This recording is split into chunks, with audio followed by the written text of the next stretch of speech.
மேலும் ஒரு அண்மை செய்தி. ஆம்ஸ்ட்ராங் கொலை வழக்கில் கைதான 20 பேரின் சொத்துக்களை பறிமுதல் செய்ய சென்னை காவல்துறை திட்டமிட்டிருப்பதாக தகவல் வெளியாகியிருக்கிறது. இதை பற்றின மேலும் விவரங்களை எமது செய்தியாளர் கதிரவன் வழங்க கேட்கலாம். கதிரவன், வணக்கம். விவரங்கள் என்ன பகிரலாம்? பகுஜன் சமாஜ் கட்சியின் மாநில தலைவராக இருந்த ஆம்ஸ்ட்ராங் கடந்த 5ஆம் தேதி அன்று வெட்டி படுகொலை செய்யப்பட்டார். இந்த சம்பவம் தொடர்பாக செந்தியம் போலீசார் வழக்கு பதிவு செய்து ஆற்காடு சுரேஷின் தம்பி பொன்னே பாலு, அருள், திருமலை உள்ளிட்ட 8 நபர்களை முதலில் கைது செய்தார்கள்.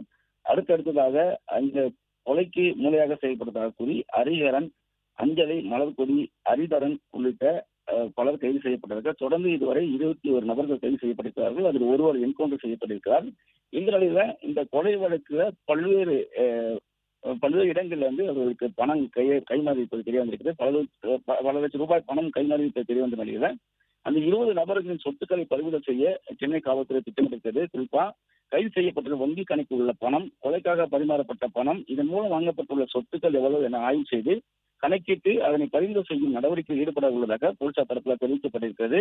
20 நபர்களில் முக்கிய நபர்களாக இருக்கக்கூடிய ஹரிஹரன், திருமலை, அருள், பொன்னைபாலு, ஹரிதரன், அஞ்சலி, மலர்கொடி உள்ளிட்டவர்களின் வங்கி கணக்குல பல லட்சம் ரூபாய் பணம் பரிமாறப்பட்டிருப்பது தெரிய வந்ததை அடுத்து அவர்கள் இந்த நடவடிக்கையை மேற்கொள்ள இருப்பதாகவும் காவல்துறை சார்பாக தெரிவிக்கப்பட்டிருக்கிறது.